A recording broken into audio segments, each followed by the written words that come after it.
রবিবার নির্বাচন কমিশন ভোটের দামামা বাজিয়ে দিল। আর ঠিক তার পরের দিনই সোমবার বিভিন্ন রাজনৈতিক দল তাদের প্রার্থী তালিকা প্রকাশ্যে আনল। বিজেপি এবং বামফ্রন্ট বিশেষ করে তাদের প্রার্থী তালিকা প্রকাশ করল। যদিও তৃণমূল এখনো তাদের প্রার্থী তালিকা প্রকাশ করেনি, তবে আশা করা হচ্ছে আগামী মঙ্গলবার অথবা বুধবারের মধ্যে তৃণমূলের প্রার্থী তালিকাও প্রকাশ্যে চলে আসবে। সিপিএম এর প্রার্থী তালিকায় এবার রয়েছে বেশ চমক।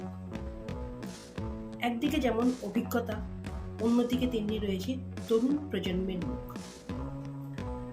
সেই সঙ্গে রয়েছে চমক।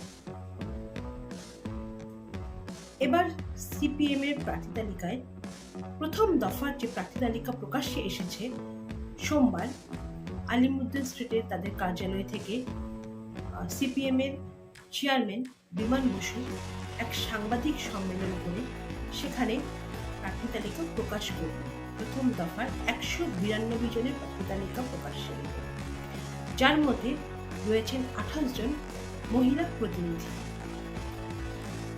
মহিলাদের এগিয়ে আসার জন্য এবং মহিলাদের নেতৃত্বে দলকে আরো এগিয়ে নিয়ে যাওয়ার ভাবনা থেকেই এই পদক্ষেপ নিয়ে জানা গেল বামফ্রন্টের শিবির থেকে।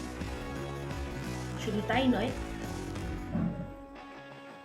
বর্তমানে জনমানসে বেশ পরিচিত তরুণ প্রজন্মের কিছু মুখ, যাদের প্রতিবাদী মুখ বলে ধরা হয়ে থাকে, সেই মুখগুলিকেও বিশেষ বিশেষ কেন্দ্রে, বিশেষ বিশেষ জায়গায় প্রার্থী হিসাবে তুলে ধরল বামফ্রন্ট।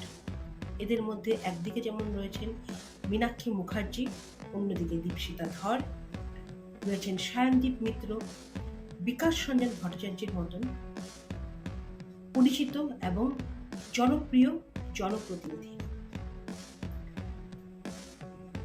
সেই সঙ্গে চমক হিসাবে থাকছে নদিয়া জেলার কালীগঞ্জ কেন্দ্রে সাবিনা ইয়াসমিনের নাম।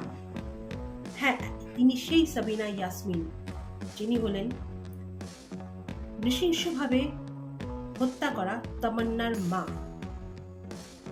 রাজনৈতিক দ্বন্দ্ব, রাজনৈতিক টানাপোড়েনের জেরে নৃশংসভাবে হত্যা হয়েছিল তামান্না, এবং তারপর থেকে তার মা সাবিনা ইয়াসমিন ক্রমাগত প্রতিবাদ করে যাচ্ছেন এবং তিনি বারবার তার মেয়ের জন্য তিনি আবেদন করছেন, তার মেয়ের বিচারের জন্য, সঠিক বিচারের দাবি করে আসছেন তিনি।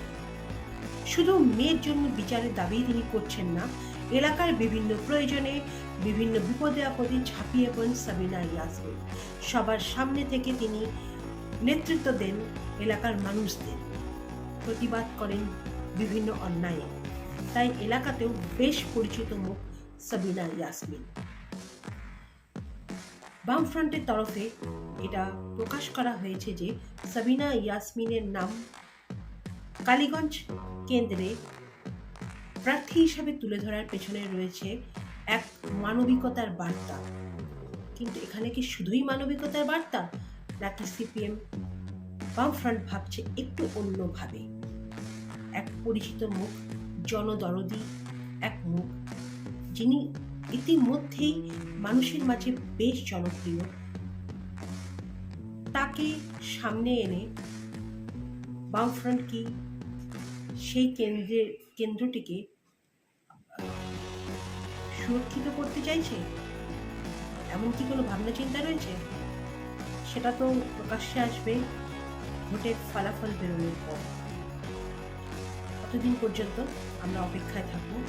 ভোটের ফল গণনা বা ভোটের ফলাফলের পরে প্রকাশ্যে আসবে যে সিপিএম কোন কেন্দ্রে কেমন ফলাফল করবে, কে জিতল, কে বা সামান্যতম ব্যবধানে পিছিয়ে।